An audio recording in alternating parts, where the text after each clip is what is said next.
The art of letting go, caring without attachment.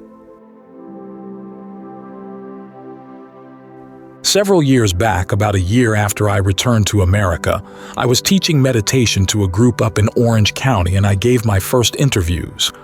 One of the people in the retreat started her interview out by saying, "Buddhism, it's all about love, isn't it?" I was taken aback. I said, "Well, no, it's all about freedom." She was taken aback. We come from a culture in which love is very highly valued, not only as a social virtue but also as a religious one. So it's a little shocking when we come to another tradition where it's not valued so highly. The Buddha talks about dispassion, disenchantment, equanimity, and to us it sounds cold. But everything in the Buddha's teachings is put in the service of freedom. As the Buddha once said, all of his teachings have a single taste, the taste of release.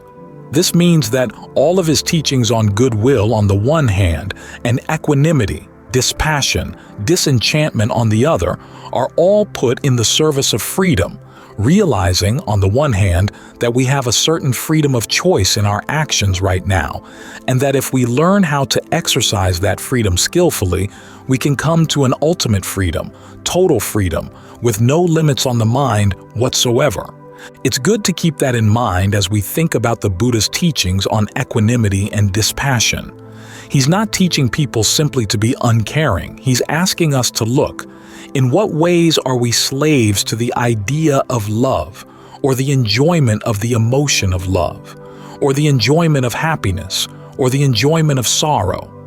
We do enjoy these things, the ups and downs, although when we take the downs, we often console ourselves by saying, well, if we didn't have the downs, we wouldn't have the ups, which is true. But the Buddha calls our values into question. Might there be something better than those ups? After all, what are we getting out of them? When he calls for equanimity as a skill in the practice, is he saying that we should have no emotions at all? Or is he talking about our relationship to happiness and sadness as they come? The answer is the second alternative. There are things that we like, things that we don't like. Even the Buddha, there were things he liked and things he didn't like. But he learned how to keep his mind from being overwhelmed by them. When people would come to study with him, some of them would listen to him, but they wouldn't follow through with his teaching, and they didn't get the results. Of course, he didn't like that. But he said he established mindfulness so that his mind was not overtaken by his sense of dissatisfaction. When the students did follow his teachings and did gain awakening, it's not that he didn't like that. He did like it, but he didn't allow the sense of satisfaction to overcome his mind.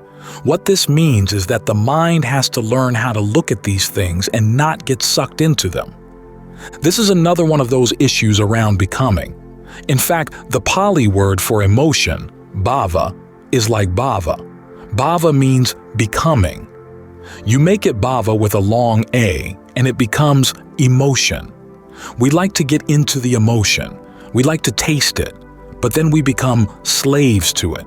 We get addicted to the taste. We want to taste it again and again. We like getting wrapped up in it without realizing that we've just allowed ourselves to become enslaved to these things and have placed limitations on ourselves. So it's not that the Buddha asks us not to have feelings, but he tells us to learn how to be free in the midst of these emotions. Learn how to observe them, step back from them, and don't get deluded by them. It's easy to get swayed by something when we're happy. We pick up all sorts of deluded ideas from it. What you want to be able to do is learn how to observe. This is where his analysis of equanimity is important. He says there's equanimity that's based on multiplicity and equanimity based on singleness. The equanimity based on multiplicity is simply learning how to keep yourself from getting pleased or displeased by things that you see or smell or taste or touch, listen to, whatever. But it requires an act of the will, and it doesn't have a foundation, which is why it's hard to maintain.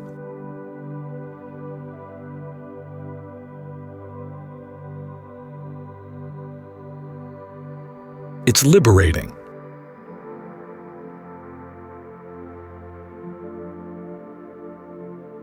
Equanimity based on singleness, however, comes from getting the mind into a good, solid state of concentration.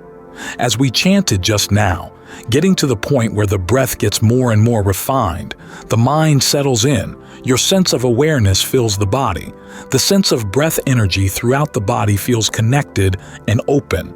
So there's a less and less need for the in and out breath until you finally get to the point where the in and out breath goes still. That's purity of equanimity and mindfulness. That's your foundation for equanimity based on singleness. It gives you a foundation from which you can look on things. There's another interesting wordplay in Pali. There's upekkha, which is equanimity, and there's apekkha, which means looking on. The two are very similar. You look at things from your state of equanimity. When they arise, you see them arise. When they pass, you see them pass away, and you realize you don't have to get caught up in them. They can happen. It's not like you're trying to prevent them from happening, but you want to make sure you don't get caught up in the delusion that comes along with these things. The idea that when you're happy, everything in the world is going to go fine. Actually, you know, there are problems in the world, or the delusion that when you're sad, everything in the world is miserable. Well, you know that things can often work out. You can't let your emotions cloud your vision and get you to make thoughtless generalities. You realize that each emotion is a state, and from within the state it's going to have a particular point of view. But you can't trust that point of view. Things are a lot more trustworthy when the mind is really solid. After all, it was when the Buddha was in the fourth jhana that he was able to gain all the knowledges of his awakening. Not that the fact that he was in the fourth jhana guaranteed the truth of everything he saw. He saw his previous lifetimes. He saw beings arising and passing away. That wasn't yet his awakening because, after all, those visions could have been wrong. But then he saw the truths of suffering or stress arising, passing away, and seeing why it arose and why it passed away, and what he could do to bring it to total cessation. Seeing that from a really still and equanimous mind, that's when he really knew. And that was the knowledge, seeing things in terms of the Four Noble Truths, that allowed him to find something that was beyond equanimity and beyond the Four Noble Truths. His knowledge of the total ending of suffering was the guarantee. But if he hadn't been able to bring his mind to that equanimity to begin with, he wouldn't have been able to open up to that other dimension. So when the Buddha teaches equanimity, dispassion, disenchantment, he's not simply teaching us to have a stiff upper lip or to try not to feel anything at all. That's not what the purpose is. The purpose is to free the mind. Disenchantment, nibbida, can also be translated as distaste, disgust, revulsion. It relates to the fact that we're constantly feeding on things.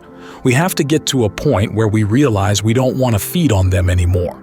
The dispassion means that you don't allow the mind to be colored by these things, so that your vision isn't obscured.